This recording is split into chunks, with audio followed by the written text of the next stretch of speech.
Hello, good afternoon. There are growing calls from senior Conservative Brexiteers for the Prime Minister to go back to Brussels to renegotiate her Brexit deal just 2 days before the crunch vote in the Commons. The Brexit Secretary, Stephen Barclay, has insisted that Tuesday's vote would go ahead, despite speculation a number of Tory MPs would rebel against the government. Well, in an interview with the Mail on Sunday, the Prime Minister warns of entering what she calls uncharted waters if the deal is rejected. The former Foreign Secretary, Boris Johnson, has said Mrs May will have a powerful mandate to renegotiate with the EU if MPs do vote against the deal on Tuesday. Let's talk to our political correspondent, Jess Parker, who joins me now with the latest. So Boris Johnson has been talking to Andrew Marr this morning. Yes, saying, as you were mentioning there, that should Theresa May lose Tuesday's vote, as is currently expected by many people, that it would give her this powerful mandate to go back to Brussels and say, look, not only are elements of this deal, particularly this issue around the backstop and Northern Ireland, unacceptable to Parliament, they're unacceptable to the wider country, and you need to look again. It was pointed out that losing heavily in the Commons doesn't necessarily suggest that you've got a powerful mandate, but he was suggesting that that was the case. And he's not the only one making that point this morning. Dominic Raab, Esther McVey, obviously Brexiteers in the Cabinet as well, and Nigel Dodds from the DUP, all saying that Theresa May needs to go back to Brussels. Of course, she doesn't want to be having that conversation at the moment. She wants to be saying, look, we've got to vote through the deal on Tuesday. She doesn't want to start talking about Plan B.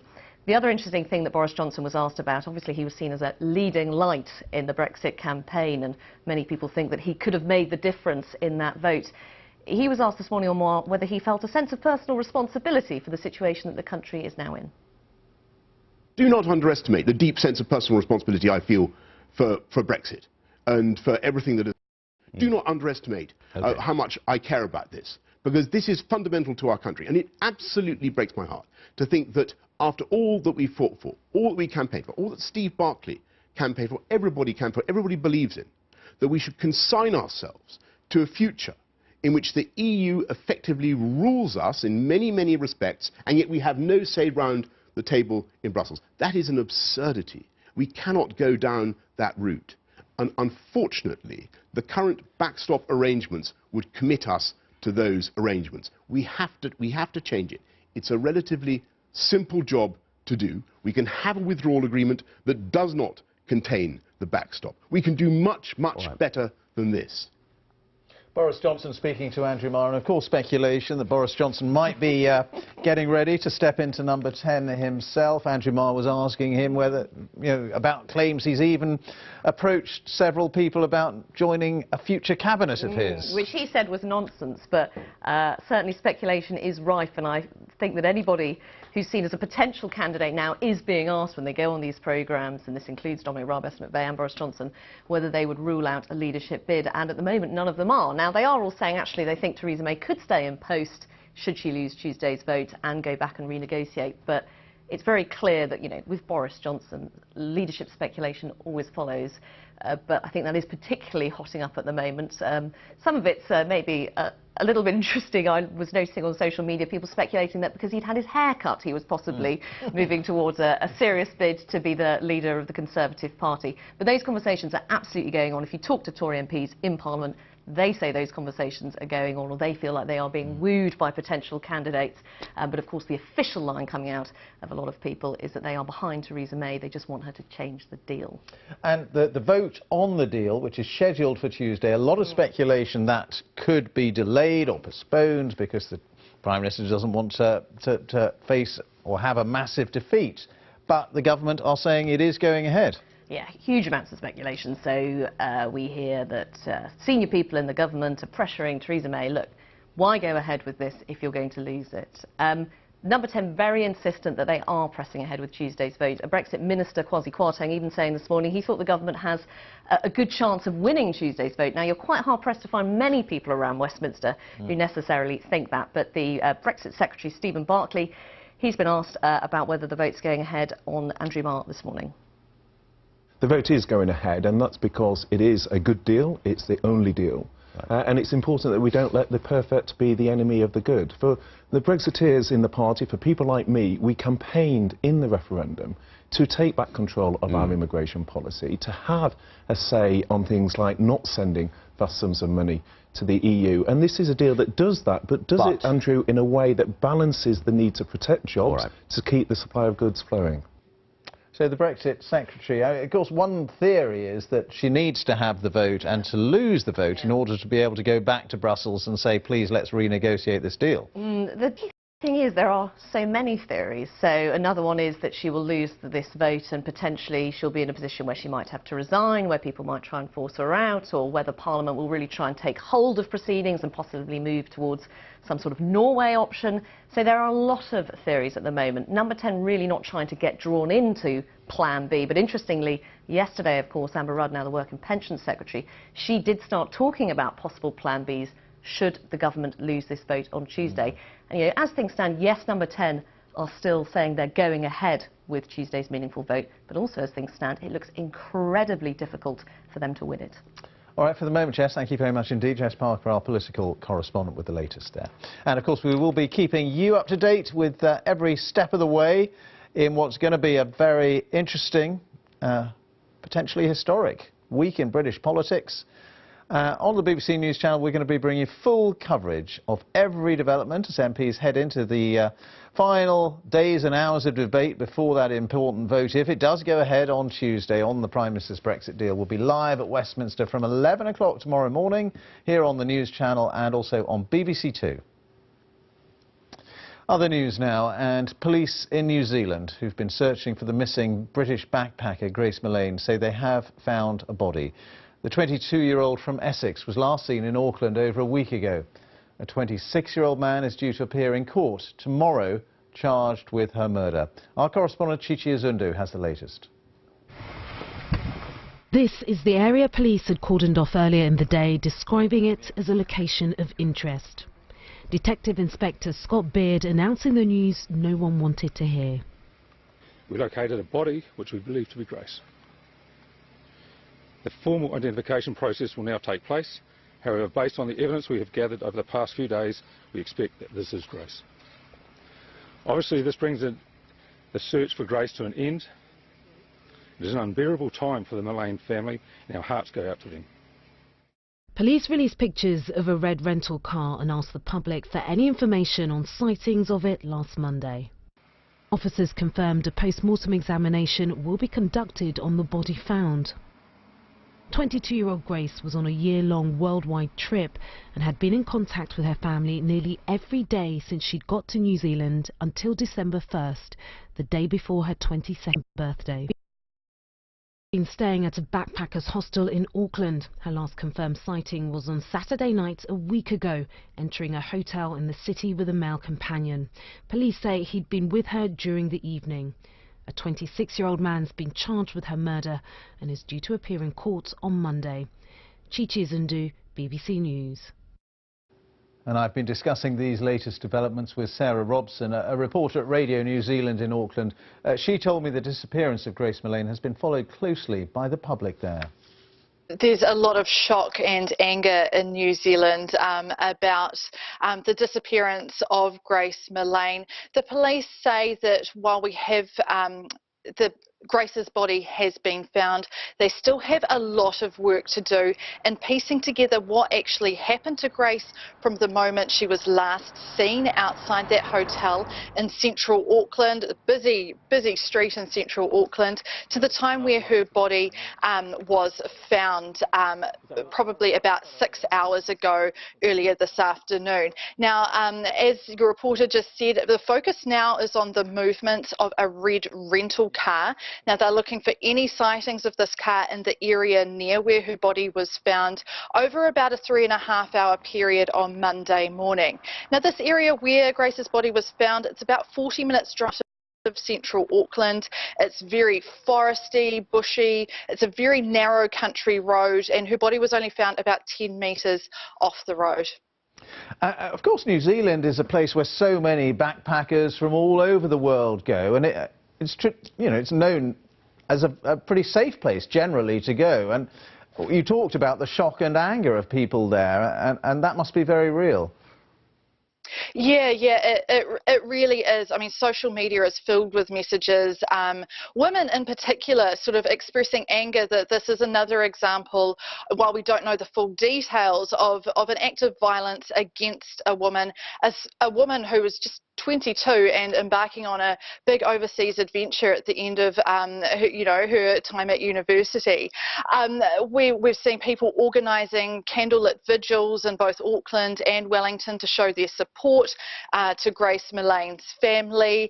I actually was down a couple of hours ago outside the Backpackers where Grace had been staying, speaking to a few travellers, young women who like Grace were here on their big adventure, and they say that, well, a couple of them weren't too worried.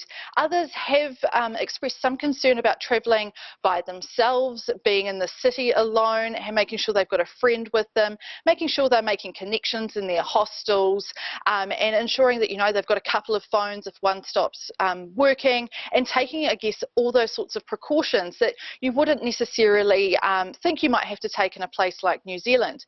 A couple of girls from Italy had told me that they'd always been told that New Zealand and Australia were both two of the safest places in the world to travel. So some of those perceptions with the coverage that is obviously gone global in terms of this story, whether that has any flow-on effect for the tourism industry, whether it might make parents in particular a little bit wary of their younger early 20s heading off on your big OE, coming to New Zealand, whether you might want to take a few extra precautions or be a little bit warier. Sarah Robson from Radio New Zealand in Auckland. French media are reporting that President Macron will make a major announcement next week. It follows calls for national unity after a fourth weekend of violent protests against the government. Police used tear gas and rubber bullets yesterday, and more than 1,700 people were arrested, while around 100 were taken to hospital. Lucy Williamson reports from Paris. They called it a protest. At times it looked more like a game of urban war. Groups of protesters fanned through the capital streets. From the Arc de Triomphe to République, boulevards once built to open the veins of the city, filled with tear gas, burning vehicles and riot police. The police were well prepared for this confrontation, with armoured vehicles, new tactics and bag searches, seizing gas masks and helmets, anything that could be used against police. The tear gas, far stronger than usual, took many protesters by surprise. And rapid reaction squads, marked out by orange armbands, were stationed among the protesters to spot trouble and make early arrests. Despite the violence of previous protests, this movement still has the backing of many voters in France. Its members proud of their lack of leadership and the diversity of their support. But this movement is already splintering into two kinds of protest. One that looks towards a new political programme, and a violent wing opposed to any negotiation that's hard to exclude, even harder to control. Lucy Williamson, BBC News, Paris. And let's discuss the protest now with Rachel Donadio, who's a Paris-based journalist at The Atlantic and joins us via webcam. Thanks for being with us. Word that President Macron may be about to make some sort of announcement. Any idea what he could say to stop these protests continuing? Well, he certainly has to say something, because he really has not yet addressed the nation since the protests have been spiraling and becoming more visible and in some ways more violent each Saturday. He is expected to speak as soon as tomorrow. There's some speculation in the French media that he might announce scaling back on a real estate tax in France.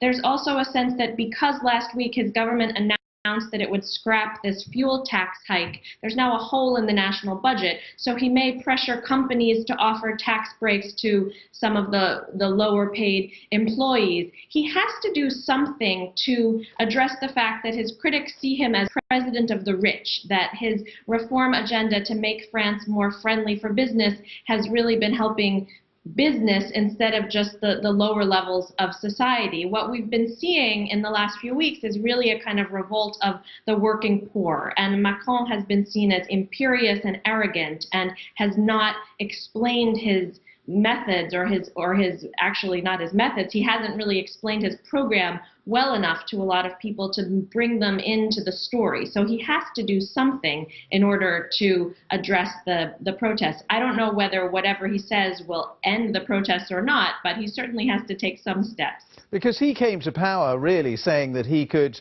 get through reforms. He was the man to modernise France and the French economy, even if there were protests on the street. In other words, he could take on the street. But it seems the street may have won.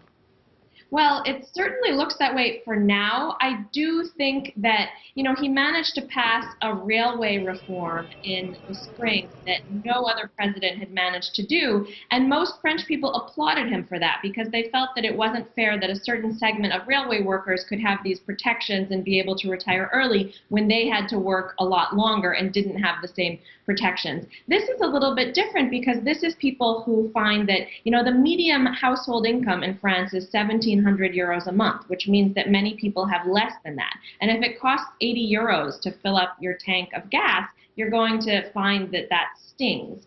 So I think that the images also of the violence have made it look like he's not in control of the republic. I think those are a little bit exaggerated. I think that, you know, the revolution has not overthrown the Élysée palace yet, but it's true that he's going to have to make some concessions. He's in a tough spot because he wants to push through with the reform agenda on which he was elected, but at the same time he has to step back and acknowledge the genuine anger and, you know, distress of many parts of the population as manifested by these yellow vest protesters. All right, good to talk to you, and thank you very much indeed for being with us. That's Rachel Donadio there, Paris-based correspondent for The Atlantic. Thank you. Thanks. Meanwhile, France's foreign minister has been urging Donald Trump not to interfere in French politics. That's after the president posted some tweets about those protests. In the tweet, Mr. Trump said, quote, "Very sad day and night in Paris. Maybe it's time to end the ridiculous and extremely expensive Paris Agreement on climate change and return money back to the people in the form of lower taxes." And in response to that, the French foreign minister said, quote, "We do not take domestic American politics into account and we want that to be reciprocated. Leave our nation be." There we are, a bit of a war of words between Paris and Washington. The latest headlines on BBC News. Downing Street says MPs will vote on Theresa May's Brexit agreement on Tuesday. Boris Johnson insists the UK can negotiate a better deal. A body has been found by police investigating the murder of British backpacker Grace Millane in New Zealand. And the French Prime Minister is calling for unity as some 1,700 people are arrested in a fourth weekend of violent protests.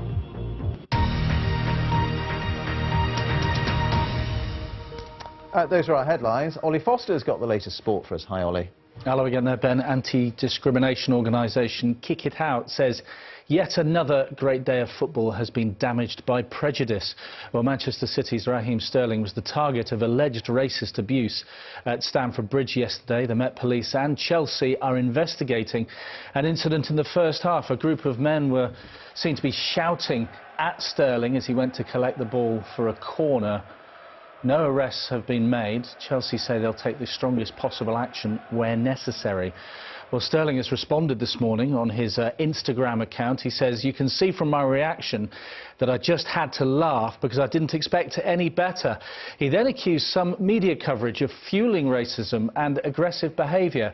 He gave two examples of similar stories in the last year about two of his teammates, Tosin Arabio and Phil Foden, who have both bought houses recently.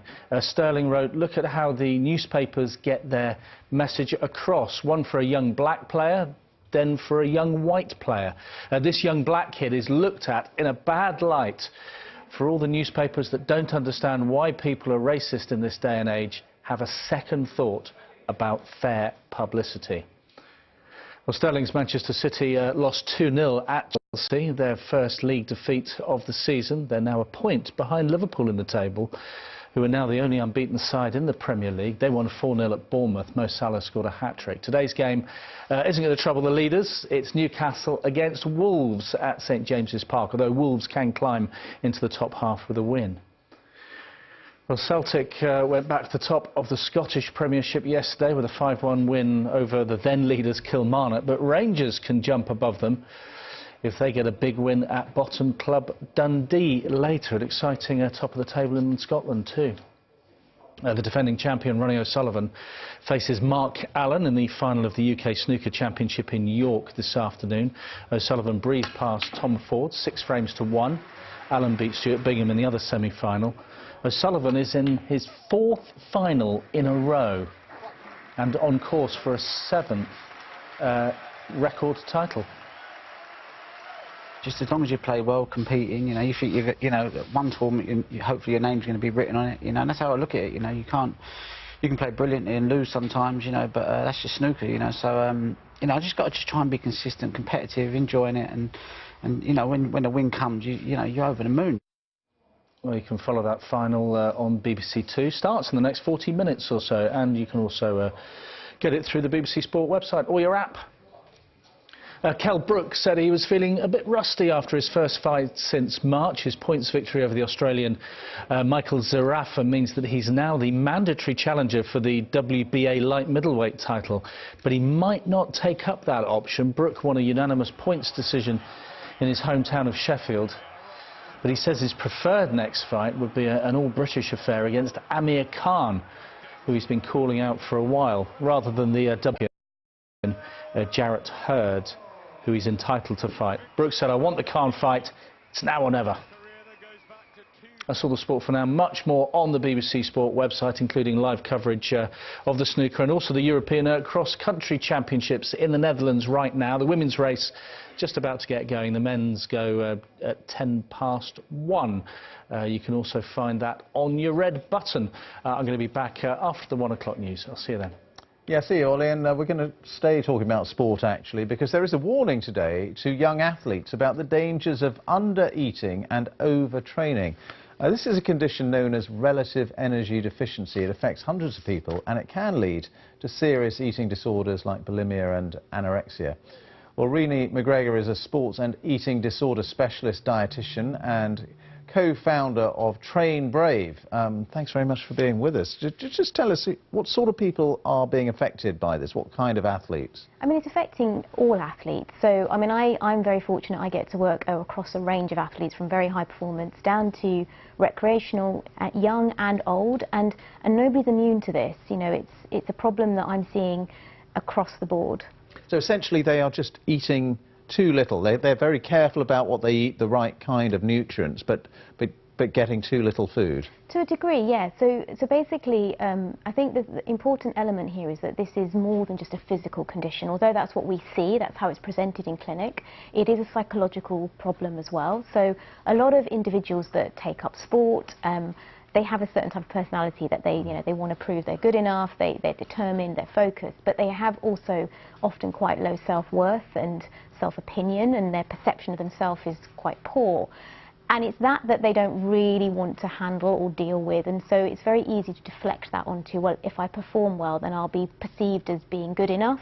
The problem is that because it's a psychological problem, no matter what you do, it never seems to be enough. And we know that some of that is linked to the fact that, you know, you start to lose a bit of weight, and we know that as soon as you lose more weight than you need to, it affects how you can be rational with your thinking. And so you sort of don't realise that you're being, you lose the ability to evaluate the threat of what you're doing.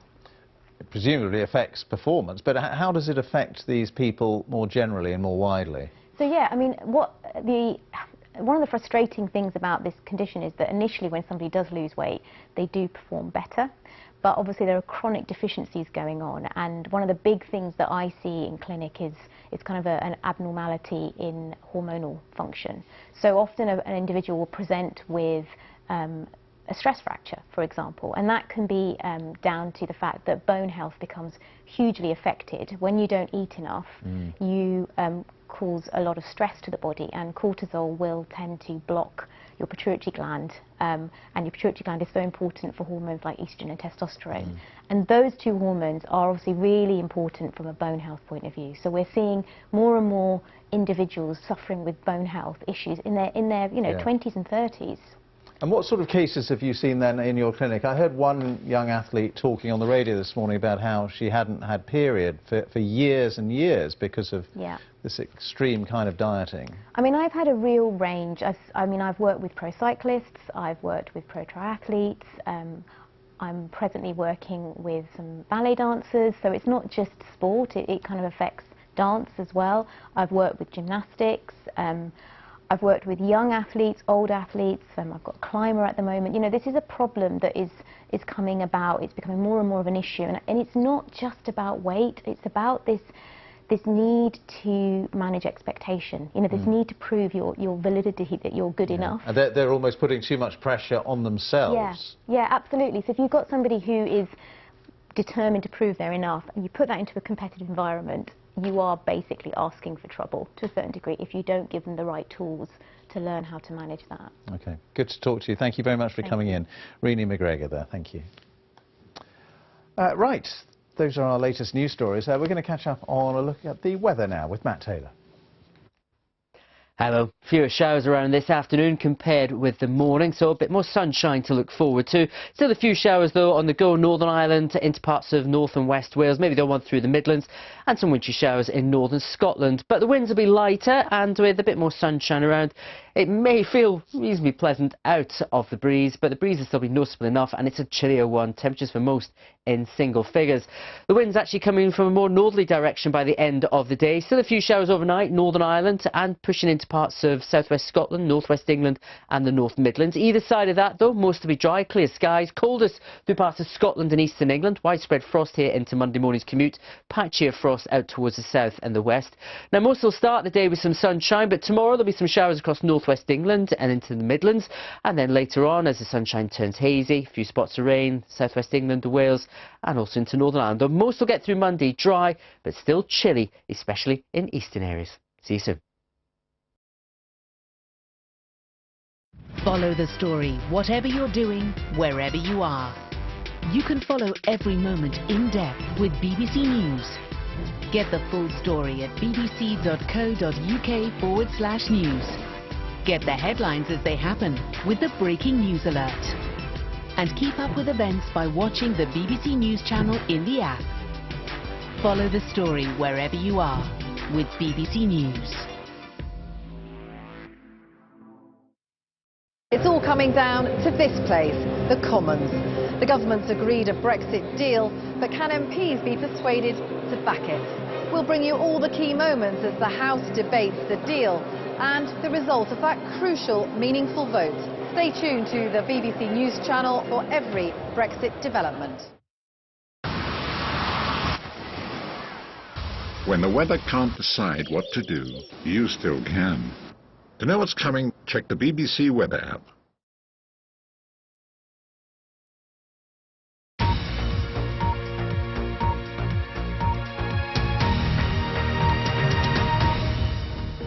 Hello again, you're watching BBC News with me, Ben Brown. Our latest headlines. There'll be no delay to the Brexit vote. Downing Street insists Tuesday's crucial Commons vote will go ahead as the Prime Minister warns the UK will be in uncharted waters if the Commons rejects her Brexit deal.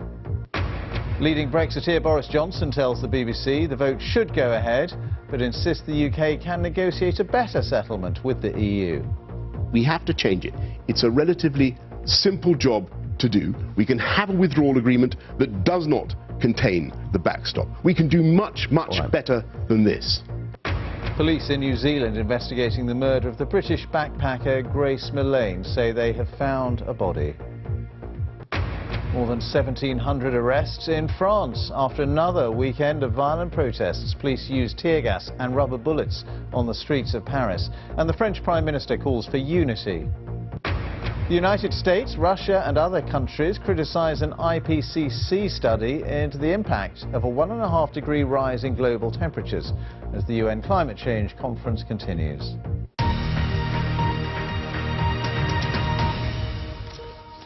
Those are our headlines. Now on BBC News time for Click. This week, can tech save the world? We've got plastic soup, solar islands and recycled cars.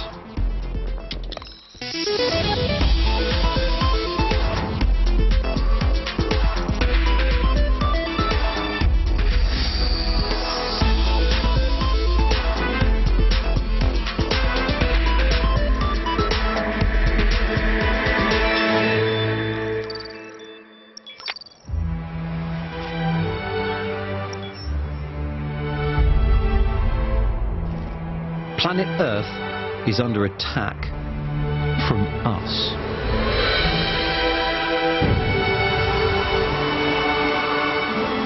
We are depleting its resources, contaminating its waters, and poisoning its air.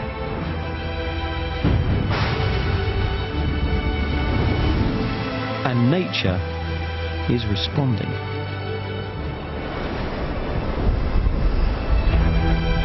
This week, world leaders have come together once again at the UN's climate conference in Poland. On the agenda, the latest findings from the Intergovernmental Panel on Climate Change, which contain damning results. We are failing to meet the targets to slow down global warming.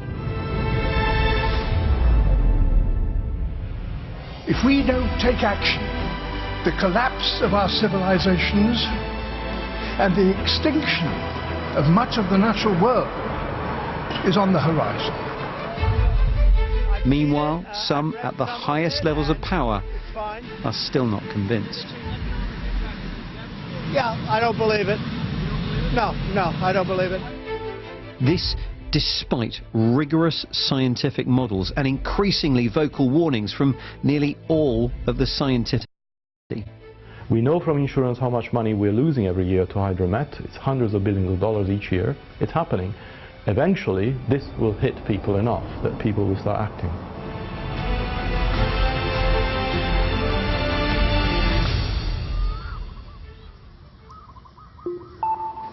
And we can act. We can use less energy. We can just use less in general. The less we consume, the less we'll discard. We're all told how much we throw away every single day. But wow, I have to say, this place really rams it home. This is where the mixed recycling bins outside our homes end up, so they can be sorted into different materials. This is a really mechanical way of sorting the recycling into different sizes and shapes. Smaller, lighter bits of paper get thrown over the top. The smaller, heavier objects fall through the gaps, and the heavier objects roll down these wheels to be collected at the bottom.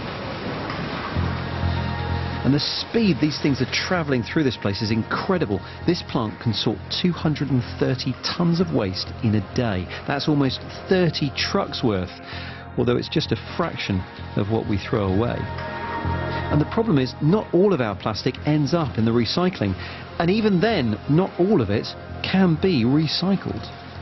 I think the truth is, a lot of us pop the plastic into the recycling bin and we think that's it, job done, our conscience is clear, but of course it's nowhere near as simple as that. But there are some people who have decided to deal with plastics in a much more drastic manner.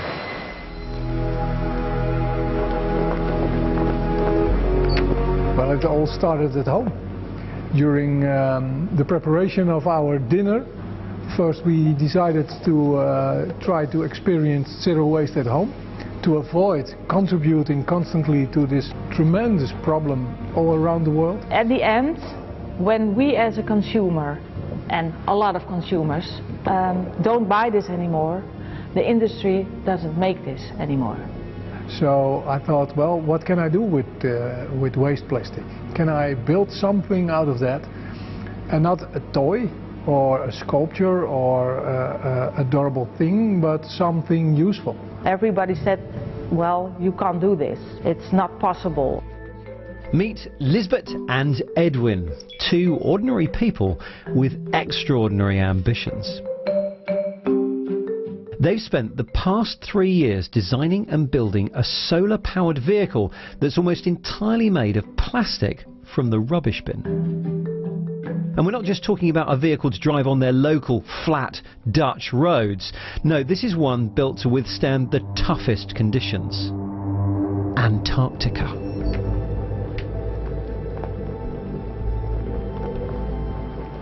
The couple will drive 2,400 kilometres from Union Glacier to the South Pole and back in a car made from rubbish.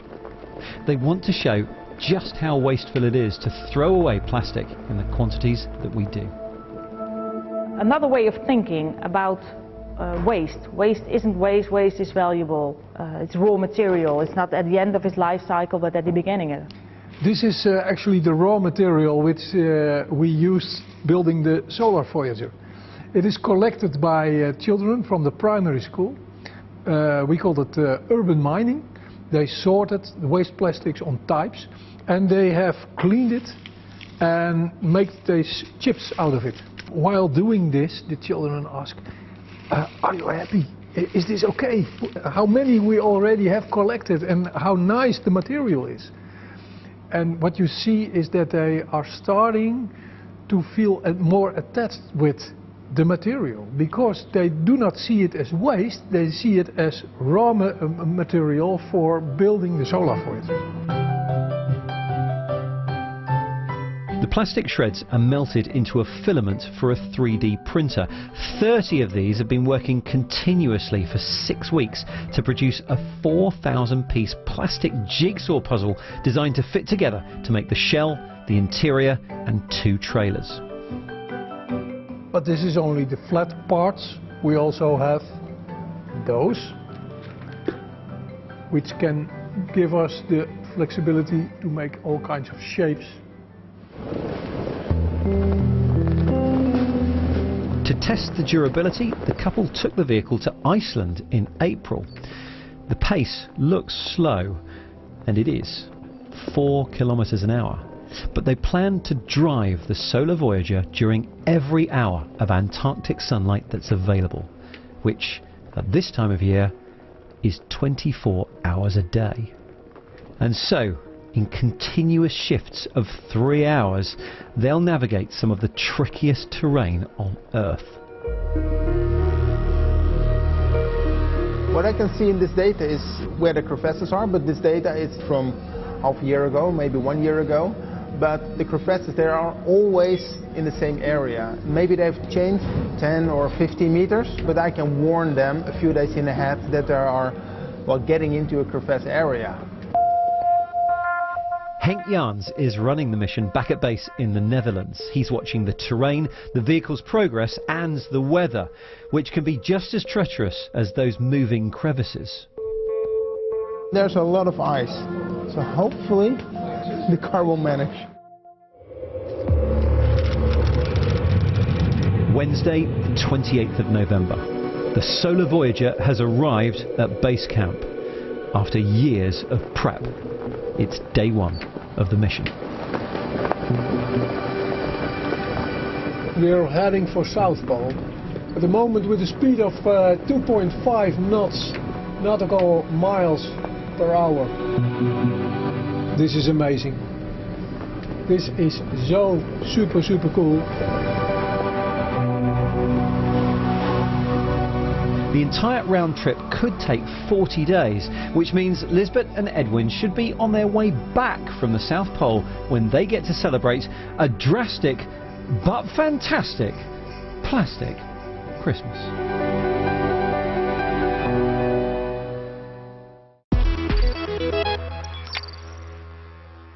Hello and welcome to the Week in Tech. Facebook was again in the news this week as the Digital Media, Culture and Sports Committee released company emails which appear to show that the social network made secret deals to give app developers special access to users' data. Facebook had objected to the release of the documents and said they were presented in a very misleading manner, which required additional context.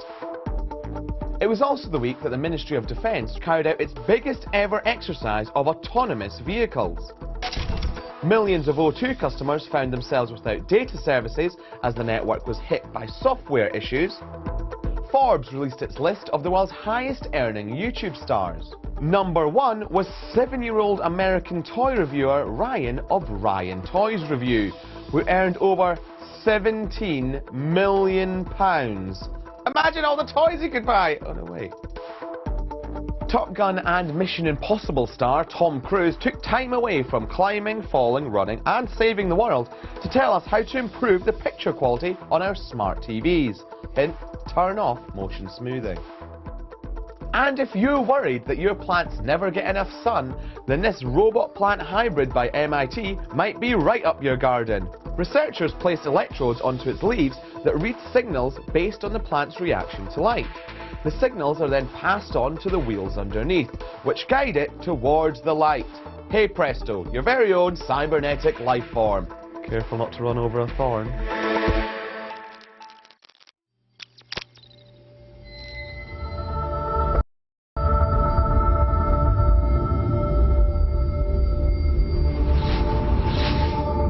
Oceans cover 70% of our planet, yet most of us know little about what goes on beneath the surface. So we travel to Norway, which has the second longest coastline in the world, and the country is leading the way in technology aiming to better the health of the sea and to help us protect our planet. It's absolutely stunning. I can't believe that this is part of a day's work. But what we're about to take a look at could be even more impressive. It's not just about the scenery, it's about what's going on under the water. And it's not just about fish and plants, but also what we're going to see which shouldn't be there.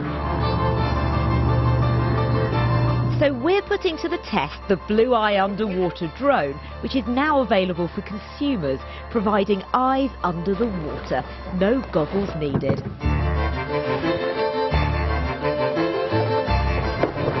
As Blue Eye explores the waters here, it's both astonishing and saddening to discover what goes on beneath the flawless surface. I mean, like, we have glow-in-the-dark sharks in Norway. It's really cool, yeah. And in this place, I've found at least 5 or 10 different snails. But in between all of this, there's also a lot of trash. And I think people would be horrified if they see the amount of trash that's located on the bottom of this fjord. It's easier to just drill a hole in your boat and sink it. And this is one of the few places that freeze over during the winter. So they've been just driving the cars out, even trucks. Just when the ice goes, the truck goes away, and then out of sight, out of mind. The drone sending the live video feed back to a device on board the boat, whilst the operator can control exposure and camera settings as well as navigating position. Okay, so it's underwater now. The footage can either be watched on a phone, tablet or via this digital headset, although it does seem a bit of a waste to block out the surroundings when here. But the very idea is that you don't need to be. The aim being that Blue Eye could give anyone, anywhere, eyes under the sea. I sincerely feel that to make people want to take care of the ocean, you have to, place the love for the ocean, in here and up here. So you have to know what you want to take care of, and you also have to have this emotional relationship to it. So by bringing the ocean floor into people's homes, it's a really great way to make people just appreciate what's down there and just make them really have this inner motivation to do some slight changes in their life. The shores here have been the test bed for plenty of other innovation too. Even the boat we travelled on is drowning in sensors, tracking temperature, water depth, pH level, currents and if there are any signs of life below, allowing that data to be saved and analysed. But whilst these ideas may help us get a clearer view beneath the sea, to better the situation, us humans clearly need to improve our behaviour. Wow, that was Lara in Norway.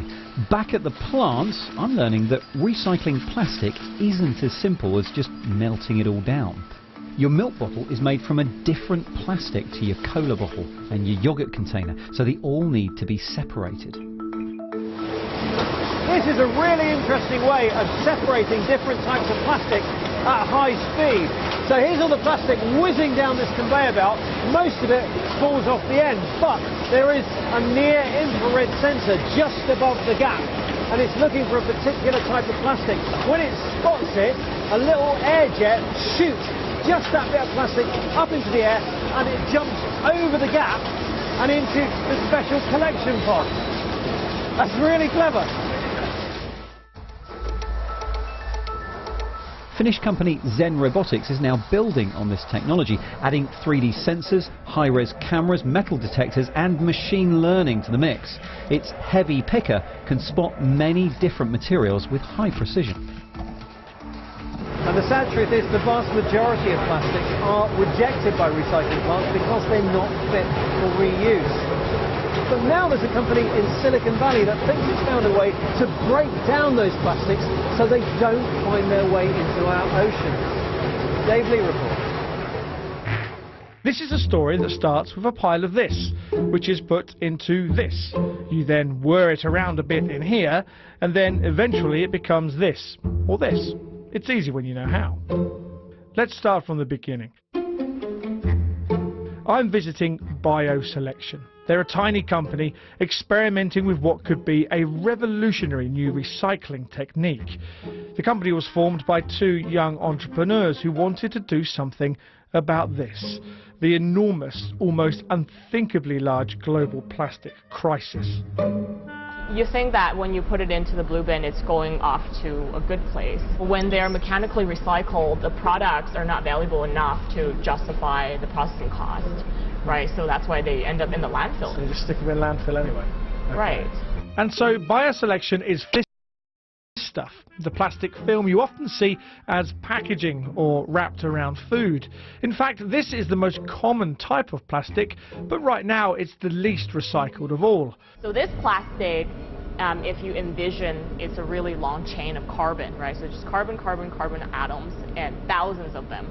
And what our catalyst is able to do is basically cut this chain into selective small molecules. So we're talking about, you know, like from thousands of carbons to like 4 carbons long. And those products are very valuable. Now, they wouldn't show us the entire technique on camera, but the end result is what's known as a chemical intermediate, and it forms the building blocks for other materials such as nylon. It can also be used to make electrical components. BioSelection is the first company to achieve this with recycled plastic film. Our process, we're talking about hours. Wow. Just after hours, it becomes this. Huh. We consider this upcycling, right? Yes. And we're not exactly making the same thing, but we're making something else that is more valuable, and it actually displaces petroleum use, right? Because we're using plastic waste instead of petroleum. There is, of course, an awful long way to go before the hard work here can make a dent in the enormous amount of plastic we chuck into landfill every year. The plan is to take this process and bring it on the road. How do you take this idea from being in a lab like this and scaling it to an extent that it can help solve this global plastics problem that we have? We would like to make a piece of equipment that can process this material fairly efficiently, which we would locate on site, and then the product we would take to, you know, some kind of a central site where we would purify it to our specifications. The company has raised $3 million in funding so far, but in Silicon Valley that's pocket change. If